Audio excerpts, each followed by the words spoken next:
இருக்காருன்னு தான் போட்டிருக்கு. Is the god who is in spirit. So நம்ம ஆவியானவரை என்னைக்குமே தரைகுறவா பேசவே கூடாது. அதனாலதான் ஜீசஸ் பிரீச் பண்ணும்போது என்ன சொல்லிருப்பானா, நீ என்ன சொன்னாலும் உனக்கு மன்னிப்புண்டு. ஆவியானவர் சொன்னா மன்னிப்பே இல்லைன்னு பைபிள்ல இருக்கு.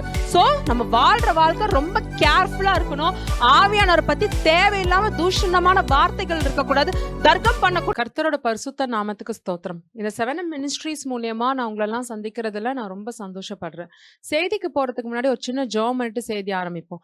மகா பரிசுத்தமுள்ள பிதாவே, ரிக்கந்த லேரே ஷக்க ரிபா லரிக்கா பாபா, கர்த்தாவே ரிக்கந்த ராபா லோரிகபா, இந்த செய்தி எந்தெந்த மக்களுக்கெல்லாம் நீங்க போய் சேரணும் நியமிச்சிருக்கீங்களோ, ரிக்கந்த ரேபே லோரிகபா, அவங்களுக்கெல்லாம் ரிக்கந்த லேரே ஷபா லோரிகபா, ஒரு தடை இல்லாம இந்த செய்தி அவங்களுக்கு போய் சேரணும் கர்த்தாவே. ரிஷத ரேபே லோரிகபா, in Jesus name I pray, amen. இன்னைக்கு நம்ம யாரை பத்தி பார்க்க போறோம்னா, பரிசுத்த ஆவியானவர். Who is the Holi Spirit? பரிசுத்த ஆவியானவர் யாருன்னு தான் நம்ம பார்க்க போறோம். அதுக்கு உண்டான வசனம் அப்போஸ்தலர்கள் நடவடிக்கை 1ஆம் அதிகாரம் 8ஆவது வசனம். பரிசுத்த ஆவி உங்களிடத்தில் வரும்போது நீங்கள் பலனடைந்து எருசலேமிலும் யூதா முழுவதும் சமாரியாவிலும் பூமியின் கடைசி பரியந்தம் எனக்கு சாட்சியாய் இருப்பீர்கள் என்றார். ஆக்சுவலி இங்க என்ன ஆகுது அப்படின்னா, குரூசிபிகேஷன் அப்புறம் ஜீசஸ் சிலுவையில அரைஞ்சதுக்கு அப்புறம் அவர் கூட இருந்த சீடர்கள்லாம் தலைமறைவா ஆயிடுறாங்க. எல்லாம் போய் ஓடி மறைஞ்சு ஒரு வீட்டுல போய் இருக்கிறாங்க. அவங்க ஏன் தலைமறைவா ஆகுறாங்க அப்படின்னா, ஜீசஸ் கிரைஸ்ட் அவர் சாகிறத பார்த்து ரொம்ப பயந்து போய், எங்கடா இந்த மாதிரி நிலைமை நம்மளுக்கும் வந்துருமோ அப்படின்னு நினைச்சிட்டு எல்லாம் ஓடி போய் செதறி எல்லாம் அங்கங்க இருக்கிறாங்க. ஒரு சில பேர் ஒரு வீட்டுல இருந்து கதவை தாள் போட்டு உள்ள உட்காந்துடுறாங்க. 3 days கழிச்சு என்ன ஆகுதுன்னா, மேரி மேக்தலின் வந்து அந்த 3ஆம் நாள் காரியம் பண்றதுக்காக அவங்க வந்து டோம் போறாங்க. ஜீசஸோட டோம்புக்கு போறாங்க. அங்க போய் அவங்க பாக்குறாங்க ஜீசஸோட உடல் அங்க இருக்கிறத அவங்க பாக்குறாங்க. உடனே அவங்க ஒரே அழுவாங்க. அவங்க என்ன ரியலைஸ் பண்ணிருக்க மாட்டாங்கன்னா, ஏசு கிறிஸ்து உயிர் தெளிந்துட்டாருன்றத வந்து அவங்க யாருக்குமே ஒரு ரியலைசேஷனே இருக்காது. அவங்க உடனே அழுவாங்க. ஐயோ, யாரோ நம்ம ஜீசஸோட உடம்ப எடுத்துட்டு போயிட்டாங்களே அப்படின்னு சொல்லிட்டு அழுதுகிட்டே வராங்க. அப்போ வெளியில ஒருத்தர் நிக்கிறத அவங்க பாக்குறாங்க. அவங்க என்ன நினைச்சுக்கிறாங்கன்னா, இவர் வந்து இந்த கார்டனர் போல இருக்கு, இந்த தோட்டத்தை பராமரிக்கிற ஒரு தோட்டக்கார் போல இருக்கு அப்படின்னு நினைச்சிட்டு அவர்கிட்ட போய் அழுகுறாங்க. மேரி மேக்தலின் அழுகுறாங்க. நீங்க வந்து என்னோட ரபியோட உடம்ப பாத்தீங்களா, யாரோ எடுத்துட்டு போயிட்டாங்க அப்படின்னு. அப்பதான் ஜீசஸ் வந்து தன்னைத்தானே அவர் வெளிப்படுத்துறாரு. நான் வந்து வந்துட்டேன் அப்படின்னு. மேரி மேக்தலின் வந்து ரொம்ப மகிழ்ச்சியோட அவங்க வந்து டிசைபிள்ஸ்ட்ட போய் சொல்லுவாங்க, நான் வந்து ஜீசஸை பார்த்தேன், அவர் வந்து உயிர் தெழுந்துட்டாரு அப்படின்னு சொன்ன உடனே டிசைபிள்ஸ் வந்து ஃபர்ஸ்ட் அவங்க என்ன சொல்லுவாங்க அப்படின்னா, நம்பியிருக்கவே மாட்டாங்க. நீ பேசுறது அட்டர் நான்சென்ஸா இருக்கு, நம்ம கண்ணு முன்னாடிதான் அவர் சிறுவையில போய் அரைஞ்சாங்க, நீ என்னமோ அவரை பார்த்தேன்னு சொல்ற அப்படின்னு சொல்லிட்டு அவங்கள நம்பி இருக்கவே மாட்டாங்க. அவங்களுக்குள்ள ஒரு ஆர்குமெண்ட் நடந்துட்டு இருக்கும். அதுக்குள்ள ஒரு 2-3 டிசைபிள்ஸ் வந்து ஓடி போய் பார்ப்பாங்க. அதுல ஒருத்தர் தான் பேதுரு. போய் பாக்குறாங்க, உண்மையாவே அவர் உடல் இருக்கா இல்லையான்னு பாக்குறாங்க. அவர் உடல் அங்க இல்லாதத வந்து திருப்பி வந்து இந்த ரூம்குள்ள வந்து பேசிக்கிறாங்க. இல்ல, உண்மையாவே ஜீசஸோட உடம்பு இல்லைன்னு சொல்லி பேசிட்டு இருக்காங்க. பேசிக்கிட்டு இருக்கும் போதே பூட்டின வீட்டுக்குள்ள ஜீசஸ் வந்து பிரத்யேகமா காட்சி கொடுக்குறாரு. இந்த மாதிரி நான் இருக்கேன் அப்படின்னு பார்த்த உடனே டிசைபிள்ஸ் ஃபர்ஸ்ட் வந்து சந்தோஷம் எல்லாம் பட்டிருக்க மாட்டாங்க, நடுங்கி இருப்பாங்க. ஐயோ, என்ன இப்படி திடீர்னு வந்து நிக்கிறாரு, பேயோ பிசாசோ அப்படின்னு நடுங்கி இருப்பாங்க. உடனே ஜீசஸ் சொல்வாரு, நான் பேயும் இல்ல பிசாசும் இல்ல, நான் வந்து உயிர் தெழுந்துட்டேன், என்ன பாருங்க, என் உடம்புல வந்து ஃபிளஷ் இருக்கு, போன் இருக்கு, பேய்க்கு எங்கேயாவது ஃபிளஷ் போன் இருக்குமான்னு சொல்லிட்டு ஜீசஸ் வந்து அவர் உயிர் தெழுந்துட்டாருன்றத வந்து அவர் ப்ரூவ் பண்ணுவார். ஆனா இருந்தாலும் அந்த டிசைபிள்ஸ்க்கு வந்து ஃபெய்த்தே இருந்திருக்காது. ஏன்னா அது ஏன் அந்த மாதிரி ஃபெய்த் இல்லாம இருந்தாங்கன்னு சொல்லிட்டு இன்னும் கொஞ்ச நேரத்துல நான் சொல்றேன். ஃபெய்த்தே இருந்திருக்காது. அப்ப என்ன ஆகும் அப்படின்னா, அவங்க ஃபெய்த்தை பில்ட் பண்றதுக்காக என்ன ஜீசஸ் சொல்வாருன்னா, சாப்பிடறதுக்கு ஏதாவது இருக்கான்னு கேட்பாரு. உடனே அவங்க வந்து ஒரு ஃபிஷ் தருவாங்க. சாப்பிட்டு அவர் தன்னைத்தானே நான் மாமிசத்தை தான் இருக்கேன்னு சொல்லிட்டு அவங்களுக்கு ப்ரூவ் பண்ணிட்டு அங்கேருந்து அவர் கிளம்பிடுவாரு. இந்த சிச்சுவேஷன்ல வந்து தோமா அவங்களோட இருந்திருக்க மாட்டார். கொஞ்ச நேரம் கழிச்சு தோமா வராரு. இவங்க எல்லாம் சொல்றாங்க தோமா கிட்ட, நாங்க வந்து ஜீசஸை பார்த்தோம் அப்படின்றாங்க. உடனே அவர் சொல்வாரு, நீங்க சொல்றதெல்லாம் நம்புற மாதிரி இல்ல, இன்கேஸ் அவர் வந்தா நான் முதல்ல அவர் கையில காயங்கள் இருக்கான்னு செக் பண்ணுவேன். செக் பண்ணிட்டு ஈட்டியால அவர் விழாவை குத்துனாங்களே, அந்த விழால வந்து என் விரலை வச்சு நான் டெஸ்ட் பண்ணுவேன், உண்மையாவே அவர் தானா நான் டெஸ்ட் பண்ணாதான் நான் நம்புவேன் அப்படின்னு தோமா சொல்றாரு. அதே மாதிரி திரும்பியும் ஜீசஸ் வராரு. ஜீசஸ் வந்து தோமா கிட்ட தன்னைத்தானே வெளிப்படுத்துறாரு. இங்க பாரு தோமா, நான் வந்துட்டேன், நீ கேட்ட மாதிரி என்கிட்ட காயங்கள் இருக்க பாரு, நீ ஆசைப்பட்ட மாதிரி உன் விரல்களால என்னோட விழாவை எலும்ப தொடு, என் விழாவை தொடுன்னு சொல்லுவாரு. உடனே தோமா வந்து தொட்டுட்டு அவர் சொல்றது இதுதான், மை லார்ட் மை காட் அப்படின்னு சொல்லுவாரு. அதுக்கு என்ன அர்த்தம் அப்படின்னா, இது நாள் வரைக்கும் ஜீசஸ வந்து தீர்க்கதரிசி அந்த மாதிரிதான் பார்த்திருப்பாங்க. அப்பதான் முதல்ல அவங்க அவரை கர்த்தர்னே அவங்க அக்செப்ட் பண்றாங்க. அது வரைக்கும் அவங்க வந்து அதனாலதான் ஜீசஸ் வந்து கேட்டிருப்பாரு, எல்லாரும் என்னை பத்தி என்ன பேசிக்கிறாங்க அப்படின்னு கேட்கும்போது பேதுரு என்ன சொல்வாருன்னா, எல்லாரும் வந்து தீர்க்கதரிசின்னு சொல்றாங்க, உங்களை எலியான்னு சொல்றாங்க. அப்பதான் கர்த்தர் வந்து ஜீசஸ் வந்து பேதுருவை கேட்டிருப்பாரு, நீ என்ன நினைக்கிறேன்னா நீங்க மெஸ்ஸையான்னு சொல்லிட்டு பேதுரு சொல்லுவார். சோ அது வரைக்கும் டிசைபிள்ஸ்க்கு வந்து ஒரு ரியலைசேஷனே இருக்காது, இந்த மாதிரி இவர்தான் மெஸ்ஸையா அப்படின்ட்டு. அப்பதான் அவர் வந்து சொல்ற மை லார்ட் மை காட்னு சொல்லிட்டு ஜீசஸ் வந்து ஒரு காடா பார்க்க ஆரம்பிக்கிறாரு. அதுக்கப்புறம் அந்த ரெசரக்ஷனுக்கு அப்புறம் டிசைபிள்ஸோட 40 நாள் ஜீசஸ் வந்து அவங்களோட நடந்திருப்பாரு. 3 இயர்ஸ் வந்து மினிஸ்ட்ரி பண்ணும்போது கடவுள் வந்து ஒரு பிராக்டிக்கல் ட்ரைனிங் கொடுத்துப்பாரு. ஆனா அந்த 40 டேஸ் அப்பதான் அந்த தியரிட்டிக்கல் ட்ரைனிங் கொடுப்பாரு.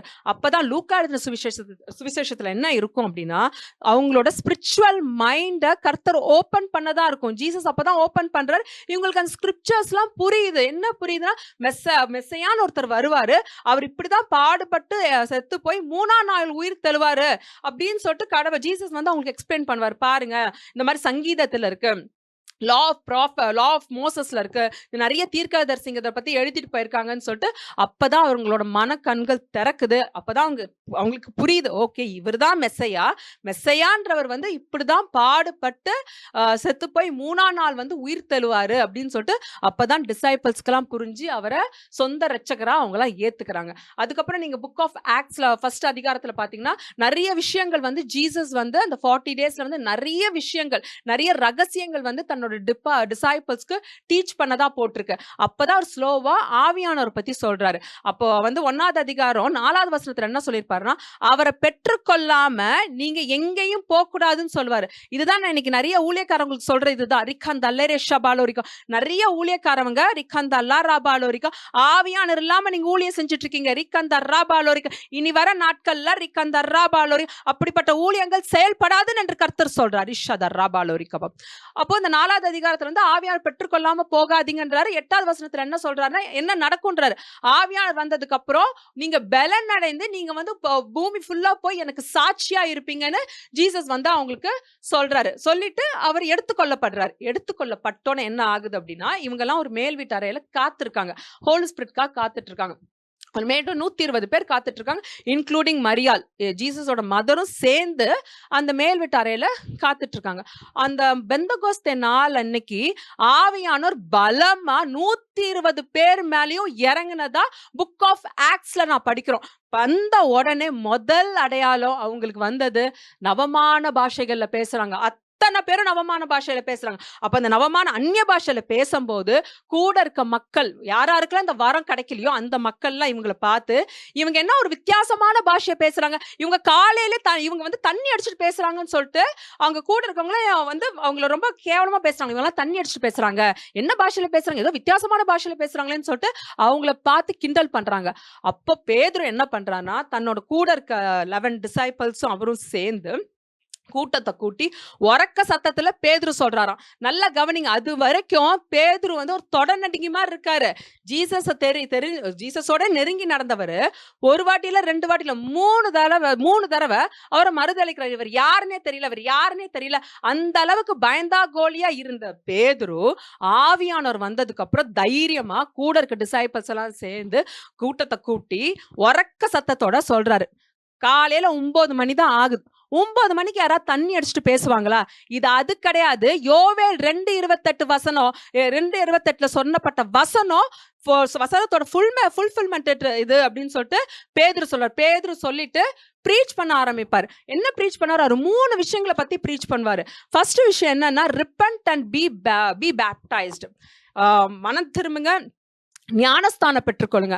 2வது இயேசு கிறிஸ்து கிட்ட இருந்து மன்னிப்பு பெற்றுக்கொள்ளுங்க, forgiveness for your sins. 3வது receive the gift of Holy Spirit. இந்த 3 விஷயங்களையும் அவர் அங்க ப்ரீச் பண்ணாருன்னு அப்போஸ்தலர்கள் நடவடிக்கை புக்ல, இந்த புக் ஆஃப் ஆக்ட்ஸ்ல இருக்கு. அதை கேட்ட உடனே மக்கள் 3000 பேர் ரட்சிக்கப்பட்டதா அந்த 2வது அதிகாரம் 41வது வசனம் சொல்லும். அது வரைக்கும் அவர் ரட்சிக்கப்பட்ட மாதிரி ஒன்னும் எழுதப்படல பைபிள்ல. ஆனா பரிசுத்த ஆவியானவர் பெற்றுக்கொண்டதுக்கு அப்புறம் தைரியமா ப்ரீச் பண்றாரு. ப்ரீச் பண்ணது மட்டும் இல்ல, அந்த டைம்ல 3000 பேர் ரட்சிக்கப்பட்டாங்கன்ட்டு புக் ஆஃப் ஆக்ட்ஸ்ல நீங்க படிச்சீங்கன்னா பார்க்கலாம். இதுதான் ஆவியானவரோட வல்லம். ஆவியானவர் வரத்துக்கு முன்னாடி டிசைபிள்ஸ் எல்லாம் நடுங்கிட்டு இருக்காங்க, பயப்படுறாங்க. இயேசு கிறிஸ்து வந்து இறந்ததுக்கு அப்புறம் அவங்க எல்லாமே முடிஞ்சு போச்சு, ஐயோ 3 வருஷம் ஊழியம் பார்த்தோமே, நம்ம ஊழியத்துல பெரிய ஆளா வந்துருவோமே அப்படின்னு நினைச்சிட்டு இருங்க. திடீர்னு ஒரு நாள் நைட்டு வந்து அவர் அரெஸ்ட் பண்றாங்க, அவர் சிறுவையில அரைஞ்சிட்டாங்க, அவர் இறந்து போயிடுறாரு. ஐயோ நம்ம லைஃப் அவ்வளவுதான் நினைச்சவங்க, அதுக்கப்புறம் இயேசு கிறிஸ்து உயிரோட வந்ததுக்கு அப்புறம் ரெசரக்ஷன் ஹிஸ் ரிசன் வந்ததுக்கு அப்புறம் ஆவியானவர் வந்ததுக்கு அப்புறம் ஒரு டிஃப்ரெண்டான டிசைபிள்ஸ, பேதுரு கிட்ட மட்டும் இல்ல எல்லா டிசைபிள்ஸும் அப்படி இருந்தாங்கன்ட்டு நீங்க புக் ஆஃப் ஆக்ட்ஸ்ல படிச்சீங்கன்னா பவுல பத்திலாம் கூட படிக்கலாம். எல்லா அப்போஸ்தலர்களும் they were operating under the power of the Holy Ghost. ஆவியானவரோட பவர்ல அவங்க எப்படி டெமான்ஸ்ட்ரேட் பண்ணாங்கன்னு நீங்க படிக்கலாம்.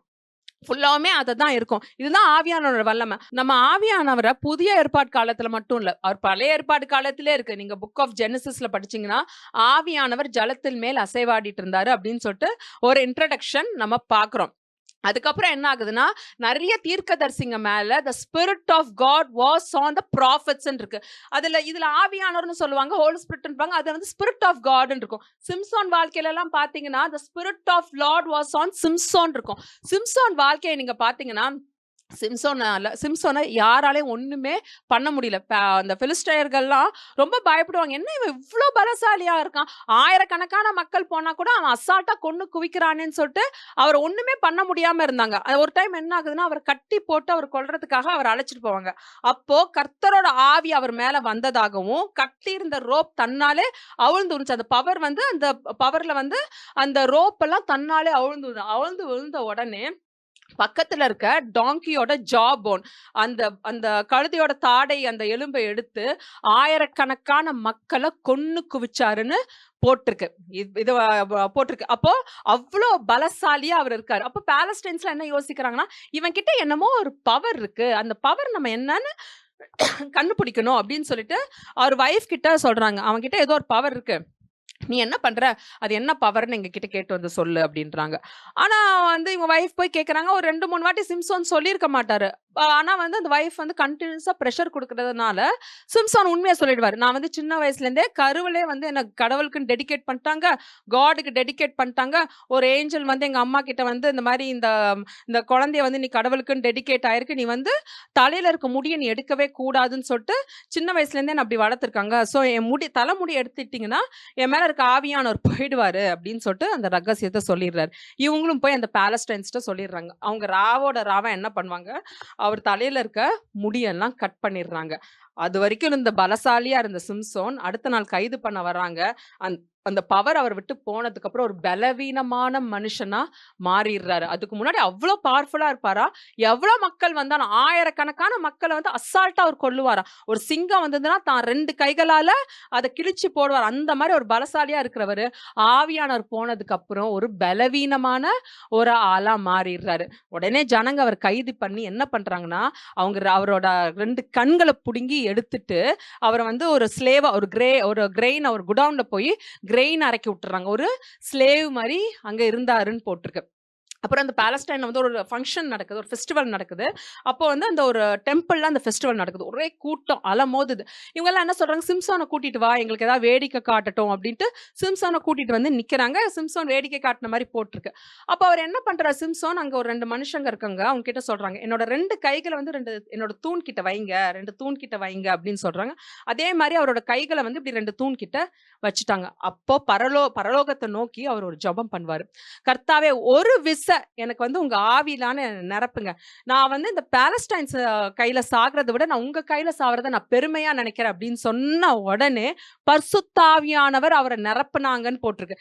நிரப்புன உடனே மறுபடியும் he got the power. அந்த பவர் வந்து அந்த 2 தூணை போட்டு இடிக்கிறாரு. இடிச்ச உடனே அந்த டெம்பிள் வந்து டிஸ்ட்ராய் ஆயிடும் போது சிம்சோனே இறந்துடுறாரு. அங்க சின்ஸ் நிறைய மக்கள் இருந்தனால நிறைய மக்கள் இறந்து போயிடுறாங்க. அதனால தான் சொல்லுவாங்க, சிம்சோன் உயிரோட இருந்ததை விட சாக போதுதான் நிறைய பேரை சாகடிச்சு செத்தான் அப்படின்னு சொல்லுவாங்க. ஸோ நான் எதுக்கு இந்த சிம்சோன் ஸ்டோரி சொல்றேன்னா, அதான் ஆவியானவர் வந்துட்டாரு. நமக்கு நவமான பாஷைகள் இருக்கு, அந்நிய பாஷை இருக்கு, நம்ம ப்ரேயர் பண்ணாலே ஆவியானவர் வராரு அப்படின்னு நம்ம எப்பவுமே கர்வமா இருக்கக்கூடாது. பிகாஸ் எப்ப வேணாலும் கடவுள் நம்மளை விட்டு போகலாம். நம்ம ஆவியானவர் துக்கப்படுற மாதிரி ஏதாவது பண்ணோம் அப்படின்னா அவரு நம்மளை விட்டு போகிறதுக்கு 100% சான்சஸ் இருக்கு. நம்ம கடவுள் அதுதான் சொல்ற, கடைசியில இந்த ஆரம்பத்துல இருந்து கடைசி வரைக்கும் நம்ம கரெக்டான வாழ்க்கை வாழணும். புறஜாதியானர் வாழ்றது ஈஸி, கிறிஸ்துவ வாழ்க்கை தான் இருக்கிறதுல கஷ்டம். ரொம்ப பெர்ஃபெக்டா வாழணும். கொஞ்சம் பெர்ஃபெக்ட்னஸ் போயிடுச்சுன்னா கூட கடவுள் எப்ப வேணாலும் நம்மளை விட்டு போயிடுவாரு. இதுதான் நம்ம சிம்சோன் கதையிலேருந்து நம்ம பார்க்குறோம்.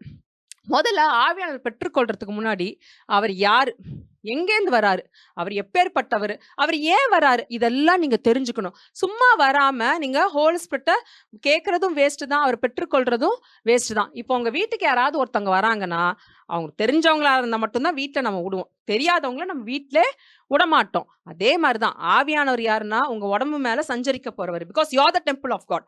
ஆவியானவர் உங்க உடம்புல சஞ்சரிக்க போறார். உங்க உடம்புல சஞ்சரிக்கிற பத்தி நீங்க தெரிஞ்சுக்கணுமா வேணாமா? கண்டிப்பா தெரிஞ்சுக்கணும். அவர் எங்கேருந்து வராரு, ஏன் வராரு, எப்படி வராரு, நம்ம மேல ஏன் வராரு, இதெல்லாம் நீங்க தெரிஞ்சுக்கணும். நிறைய பேர் என்கிட்ட ஆவியானவர் இருக்காரு, ஆனா இந்த நவமான பாஷை மேல நம்பிக்கையே இல்லைன்னு சபைக்கு போறவங்க கிட்டேந்து நான் கேட்கிற வார்த்தை ரிகந்தல்லா ரஷபா. கர்த்தர் சொல்றார் ரிகந்த ராபாலோ ரிகபா, ஆவியானவர் இருக்காருன்னு ரிகந்த ரேஷபாலோ ரிக. உங்ககிட்ட இருக்க ஃபர்ஸ்ட் அடையாளமே நவமான பாஷைன்னு என்று கர்த்தர் சொல்றார் ரிகந்த ராபாலோ ரிகபா. அதனால தான் பவுல் புக் ஆஃப் ஆக்ட்ஸ் என்ன சொல்லியிருப்பாருன்னா, ஏன் அளவுக்கு யாரும் இந்த அந்நிய பாஷை பேசியிருக்க மாட்டாங்கன்றாங்க. அந்நிய பாஷை பேசுறவன் ரிகந்த அல்லா ராபாலோ ரிகபா, கர்த்தரோட ரகசியங்கள் பேசுறான் என்று ஆவியானவர் சொல்றார் ரிகந்த ராபாலோ ரிகபா. நீங்க கொரிந்தியன்ஸ்ல பாத்தீங்கன்னா ஆவியானவர் பத்தி நிறைய போட்டிருப்பாங்க. சீக் ஃபார் ப்ராஃபஸி, ஆவியில 9 வரம் இருக்கு. Gifts of 9 gifts of holy spirit இருக்கு. அதுல ஒன் ஆஃப் த வரம் தான் தீர்க்க தரிசன வரம். நீங்க கொரிந்தியன்ஸ்ல பாத்தீங்கன்னா அந்நிய பாஷை பேசுறதை விட நீங்க தீர்க்க தரிசன வரத்தை நீங்க கேட்கணும்.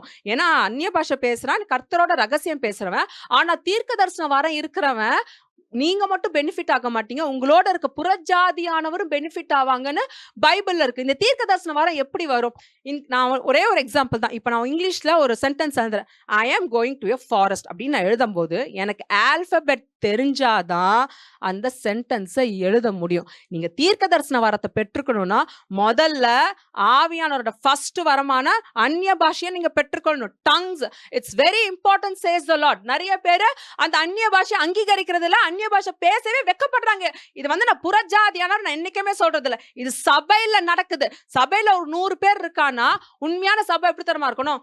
ஒரு 50 பேர் இருக்கானா 50 பேர் அந்நிய பாஷை பேசணும். 50 பேரும் ஆவின் 9 வரங்கள் செயல்படணும். அதனாலதான் சொல்லியிருக்காங்க கொரிந்தியன்ஸ் பாஸ்டருக்கு சொல்லப்பட்டதா நம்மள மாதிரி ஒரு சாதாரண மனிதர்களுக்கு சொல்லப்படுது. Seek for prophecy. இந்த ப்ராஃபஸி வேணும்னா நீங்க அதுக்கு முதல்ல ஆவியானவர் பெற்றுக்கொள்ளணும். ஆவியானவர் வந்தா சில மாற்றங்கள் உங்க உடம்புல வரது உண்மைதான்.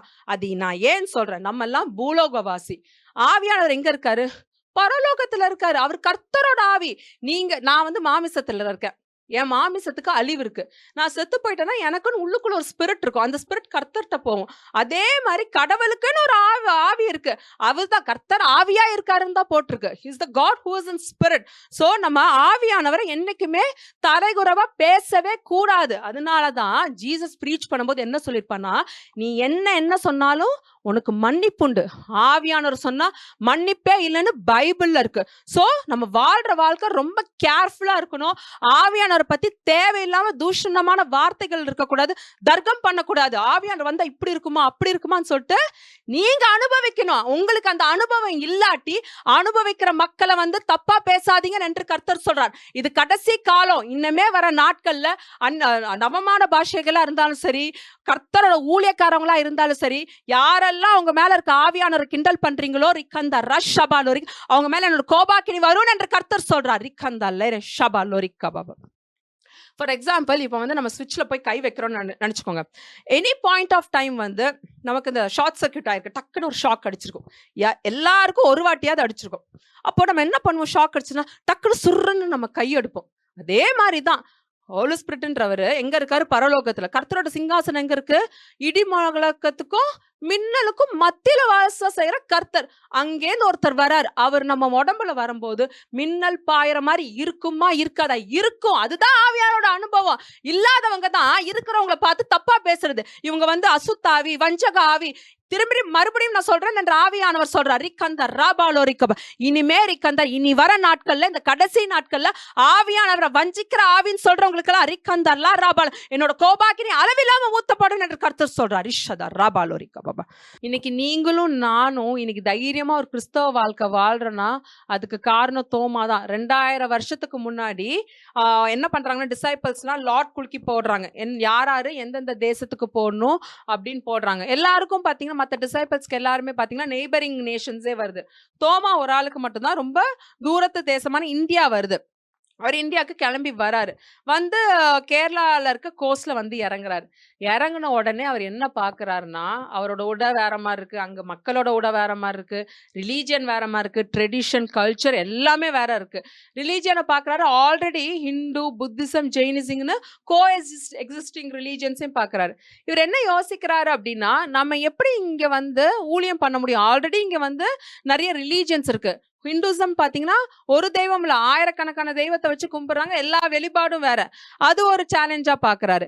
இன்னொரு விஷயம் அவர் என்ன பாக்குறாருன்னா, சாப்பாடு. அங்க ஒலிவ எண்ணெயிலையும் டேட்ஸும் சாப்பிட்டா மனுஷனா இருப்பாரு. நமக்கு இப்ப வரைக்கும் பாத்தீங்கன்னா ஒலிவ எண்ணெய் வந்து 1 லிட்டர் வந்து 1000 ரூபாய் சொல்றாங்க. மத்த எண்ணெய்லாம் பாத்தீங்கன்னா ரொம்ப கம்மி ரேட் தான், 300 ரூபாயே நமக்கு ரேட் கிடைக்கும். இவ்வளவு தூரம் ஒரு நல்ல லைஃப்ல இருந்த தாமஸ் இங்க வந்து இதெல்லாம் பாக்குறாரு. எல்லாமே சேலஞ்சிங். ஆனா அவர் என்ன யோசிக்கிறாருன்னா, பரலோகத்துல போய் நம்ம எப்படி சந்தோஷமா தான் இருப்போம், அதனால நம்ம கடவுளுக்காக இங்க வந்து நம்ம கஷ்டப்படுவோம்னு சொல்லிட்டு ஒரு வைராகியமா அந்த எல்லா விஷயத்தையும் அப்சர்வ் பண்றாரு. கல்ச்சர், ட்ரெடிஷன் எல்லாமே அப்சர்வ் பண்றாரு. சரித்திரத்துல என்ன சொல்வாங்க அப்படின்னா, இவர் எடுத்தோடனே அவர் ப்ரீச் பண்ணலையா. அவர் என்ன பண்றாரு, எல்லா ட்ரெடிஷன்ஸ் எல்லாம் படிக்கிறாரா, ரிலீஜனை பத்தி படிக்கிறாரா, லாங்குவேஜஸ் எல்லாம் படிச்சு அவரு மெதுவா ஜீசஸை பத்தி சொல்ல ஆரம்பிக்கிறாராம். எடுத்தோடனே வந்து ஜீசஸை பத்தி ரொம்ப இதெல்லாம் ப்ரீச் பண்ணல. அவர் என்ன சொல்றாருன்னா, ஜீசஸோட அன்பு, கிறிஸ்டியானிட்டியோட லவ் பத்தி சொல்றாரு. அடுத்தது ஜீசஸ் செஞ்ச மிராக்கிள்ஸ் பத்திலாம் அவர் கொஞ்சமா மக்களுக்கு சொல்ல ஆரம்பிக்கிறாரு. அதை பார்த்து நிறைய மக்கள் வந்து இம்ப்ரெஸ் ஆகி அவர்கிட்ட ஞானஸ்தானம் பெற்றுக்கொண்டாங்கன்னு இருக்கு. அவர் அது மட்டும் இல்ல, அவர் அதிசய அற்புதமும் செய்ய ஆரம்பிச்சிட்டாரு. என்னென்ன அதிசய அற்புதம்னா, செத்தவங்களை உயிரோடு எழுப்புறது, அப்புறம் நிறைய குஷ்டரோகிகளை குணப்படுத்துறது, கண்ணு தெரியாதவங்களுக்கு கண்ணு தெரியறது, காது கேட்காதவங்களுக்கு காது கேட்கறது, இந்த மாதிரி நிறைய அதிசய அற்புதம் செய்ய ஆரம்பிச்ச உடனே நிறைய மக்கள் வந்து ரட்சிக்கப்பட ஆரம்பிச்சிட்டாங்க. அவர் வந்து எங்களுக்கும் இந்த இயேசு வேணும், எங்களுக்கு இந்த இயேசு வேணும்னு சொல்லிட்டு ஞானஸ்தானம் பெற்றுக்கொண்டாங்க. அதனால நிறைய ஆயிரக்கணக்கான மக்களுக்கு அவர் ஞானஸ்தானம் கொடுத்தாராம். அப்ப வந்து இந்த செய்தி வந்து அப்ப இருந்த ராஜா குடாஃபோருக்கு வந்து போகுது. இந்த மாதிரி வெளிநாட்டிலேருந்து ஒருத்தர் வந்து இந்த மாதிரி விஷயங்கள் பண்ணிட்டு இருக்காருன்னு உடனே அவர் என்ன சொல்றாராம், நீ அவரை கூட்டிட்டு வா, நான் அவரை எப்படி பேசுறாருன்னு பார்க்கணும் அப்படின்னு தாமஸை கூட்டிட்டு வராங்க. கூட்டிட்டு வந்தோன்னு அவர் அந்த ராஜா கிட்ட பேசும்போது அந்த ராஜா ரொம்ப இம்ப்ரெஸ் ஆகி அவர் என்ன சொல்ற, எனக்கும் இந்த ஞானஸ்தானத்தை கொடு, நீ எந்த தெய்வத்தை வணங்குறியோ அதே தெய்வம் எனக்கும் வேணும்னு சொல்லிட்டு அவர் மட்டும் இல்ல, அவர் குடும்பத்தோட சேர்த்து ஞானஸ்தானம் பெற்றுக்கொண்டாங்கன்னு இருக்கு. இதுதான் ஆவியானவரோட வல்லமை. அங்க டிசைபிள்ஸ் வந்து தொடநடுங்கி மாதிரி இருந்தவங்க இவ்வளோ தூரம் வந்து நம்ம ஊர்ல வந்து ரொம்ப மக்கள் கிட்ட ஒரு ஊழியம் பண்ணல, ராஜாக்களுக்கும் பிரபுக்கும் மத்தியில ஊழியம் செஞ்சாராம் தாமஸ். இந்த ராஜா மட்டும் இல்ல, பல ராஜாக்களை வந்து அவரு ஞானஸ்தானம் கொடுத்தாரு அப்படின்ட்டு சரித்திரத்துல சொல்லுது. சோ இதுதான் வந்து ஆவியானோட வல்லமை. டிஃப்ரெண்டான ஒரு தேசத்துக்கு வந்து எந்த விதமான ஒரு பயமும் இல்லாம with the power of the Holi spirit ஒரு ராஜாவே அவர் ரட்சிக்கப்பட வச்சாரு. அந்த ராஜா ரட்சிக்கப்பட்டோன்னு என்ன ஆகுது, அந்த கிறிஸ்டியானிட்டி வந்து அங்க வளருது. எந்த விதமான தடையும் இல்லாம கிறிஸ்டியானிட்டி கேரளால நல்லாவே வளர்ந்தது. அந்த டைம்ல தான் அவர் வந்து என்ன பண்றாருன்னா 7 சர்ச் அவர் கட்டுறாரு. நீங்க ஒரு 7 சர்ச்னு போட்டிருக்கோம், 7 சர்ச் அவர் பினிஷ் பண்ணி முடிக்கிறாரு. ஹாஃப் சர்ச் வந்து பாதியிலே நின்றுச்சான். ஸோ இவ்வளோ சர்ச்சை கட்டிட்டு இன்ன வரைக்கும் பார்த்தீங்கன்னா அவருக்குன்னு ஒரு ஃபாலோவர்ஸ் இருந்தாங்க, மார்த்தோமா கிறிஸ்டியன்ஸ்னு சொல்லுவாங்க. இன்னுமே கேரளால அவங்க ரொம்ப பெருமையா சொல்லுவாங்க, நாங்கெல்லாம் வந்து செயின்ட் தாமஸ் பரம்பரையிலேருந்து வந்தோம், அவர் ஃபாலோவர்ஸ் நான் சொல்லிட்டு ரொம்ப பெருமையா சொல்லுவாங்களாம். ஸோ அவருக்கு நிறைய ஃபாலோவர்ஸ் இருந்தாங்க. அதே மாதிரி அந்த டைம்ல வந்து இந்த நம்பூதிரி பிராமணர்கள் சொல்லுவாங்க, அவங்களெல்லாம் அவர் ரட்சிக்கப்பட வச்சதா இருக்கு. அது எல்லாமே சரித்திரத்துல இருக்கு. நீங்க போய் படிச்சீங்கன்னா அது உங்களுக்கு கிளியராவே புரியும். அங்கேருந்து அவர் என்ன பண்றாருன்னா சென்னைக்கு வராரு. சென்னையில மயிலாப்பூர்ல வந்து ஊழியம் செய்யறாரு. அங்கேயுமே நிறைய பேர் அவர் ரட்சிக்கப்பட வச்சாரு. நிறைய பேரை செத்தவங்களை உயிர் தெளிவ வைக்கிறது, நிறைய குஷ்டரோகிகளை குணப்படுத்துறது, பிளைண்ட் நிறைய பேர் கண்ணு தெரியாதவங்க கண்ணு தெரியறது, காது கேட்காதவங்க காது கேட்கறது, இந்த மாதிரி நிறைய ஹீலிங் மினிஸ்ட்ரியும் டெலிவரன்ஸ் மினிஸ்ட்ரியும் நிறைய பண்ணாரு அப்படின்னு போட்டிருக்காங்க. அதனால மக்கள் என்ன பண்ணுவாங்க, கொத்தா வந்து ஞானஸ்தானம் பெற்றுக்கொண்டாங்களாம் தோமா கிட்ட, எனக்கும் ஞானஸ்தானம் கொடு, எனக்கும் ஞானஸ்தானம் கொடு. அதனால கிறிஸ்டியானிட்டி நல்ல சென்னையில வளர ஆரம்பிச்சிருச்சாம். அப்ப என்ன ஆகுதுன்னா மத்த ஒரு ஒரு செட் ஆஃப் பீப்புள் என்ன பாக்குறாங்கன்னா, இதே மாதிரி கிறிஸ்டியன் வந்து வளர்ந்துகிட்டே இருந்ததுன்னா நம்ம தெய்வத்தோட இதெல்லாம் போயிடும். அப்புறம் கிறிஸ்டியன் மக்கள் தான் ஜாஸ்தி ஆயிடுவாங்க. அதனால நம்ம என்ன பண்ணுவோம், தோமாவை வந்து கொல்றதுக்கு ஒரு லா ஒண்ணு வாங்கிடுறாங்க. அப்ப தோமாவை துரத்துறாங்க. இப்ப தோமா என்ன பண்றாருன்னா, சென்னையில இருக்க சின்ன மலையில போய் ஒளிஞ்சிருக்காரு. ஒளிஞ்சிருந்து போய் அந்த சென்ட் தாமஸ் மவுண்ட்ல போய் ஜெபம் பண்ணிட்டு இருக்காரு. இந்த விஷயம் தெரிஞ்சு அங்க இருக்க மக்கள் என்ன பண்றாங்க, அவர் ஜெபிச்சுட்டு இருக்கும்போதே பின்னால வந்து அவரை குத்திடுறாங்க. அங்க அவர் இறந்து போயிறாரு. அவர் பாடி எடுத்துட்டு போய் தான் சாந்தோம்ல புதைக்கப்படுறாங்க. அதுக்கு மேல சர்ச் இருக்கு. இது எல்லாமே பாத்தீங்கன்னா சென்னையில ஒரு 10 கிலோமீட்டருக்குள்ள தான் இருக்கு. நீங்க இதெல்லாம் சான்ஸ் கிடைச்சா நீங்க போய் பாருங்க. 2000 வருஷத்துக்கு முன்னாடி ஒரு டிசைபிள் வந்து நமக்காக எவ்வளவு ரத்த சாட்சியா மரிச்சிருக்காருன்னு நீங்க பார்க்கலாம். 3 டிசைபிள்ஸ் மேலதான் சர்ச் இந்த மாதிரி கட்டியிருக்காங்க. ஒன்னு சென்ட் தாமஸ் மவுண்ட், இந்த சாந்தோம்ல வந்து அவரோட உடல்ல அடியில புதைக்கப்பட்டிருக்கு. அது மேல சர்ச் இருக்கு. செயின்ட் பீட்டர் பாடி கீழ இருக்கு. மேல வந்து வேட்டிகன் சிட்டி அந்த சர்ச் இருக்கு. இன்னொன்னு சென்ட் ஜேம்ஸ் நார்த்தன் ஸ்பெயின்ல அவர் மேல ஆலயம் கட்டப்பட்டிருக்கு. நம்ம என்ன பெருமையா நினைக்கிறோம்னா 2000 வருஷத்துக்கு முன்னாடி இயேசு கிறிஸ்துவோட கூடவே நடந்த ஒரு டிசைபிளோட ரத்தம் இங்க சிந்தி இருக்கு. அந்த ரத்தத்துக்கு உண்டான பதில் தான் நம்மெல்லாம். அவ்வளோ தூரம் அவர் பண்ணிருக்காருன்னா நம்ம இங்க உட்காந்துட்டு ஒரு கனித்தராத கிறிஸ்தவ வாழ்க்கை வாழ்ந்துகிட்டு இருந்தோம்னா நம்ம கிறிஸ்டியானிட்டியா இருக்கிறதே வேஸ்ட். இன்னைக்கு நம்ம என்ன பொருத்தனை பண்ணணும்னா இந்த ஆவியானவர் பெற்றுக்கொண்டு அனலோட நீங்க வந்து ஊழியம் பண்ணணும். நிறைய சபைகள் வந்து அனல் இல்லாம கிடக்குது. ஆனா இனி வர நாட்கள் அப்படி இருக்காது. ஒரு சராசரி மனிதன் வந்து ஆவியானவரோட நடப்பாங்க. கர்த்தர் சொல்றார் இது கடைசி காலம் என்று ஆவியானவர் சொல்றார். இனி வர நாட்கள்ல ஆவியானவர் இல்லாம நீங்க வாழவே முடியாதுன்னு என்று கர்த்தர் சொல்றார். இது எச்சரிப்பின் செய்தி என்று ஆவியானவர் சொல்றார். இனி வர நாட்கள்ல இனி வர நாட்கள்ல இனி வர நாட்கள்ல ஆவியானவருக்கு ஏதாவது எதிரா பேசுறவங்க வாயில அக்கினி போடப்படும் என்று கர்த்தர் சொல்றார். என் நியாயத்தீர்ப்பு பலமா உங்க மேல எல்லாம் இறங்கும் என்று ஆவியானவர் சொல்றார். In Jesus' name I pray. Amen. Thank you, Jesus.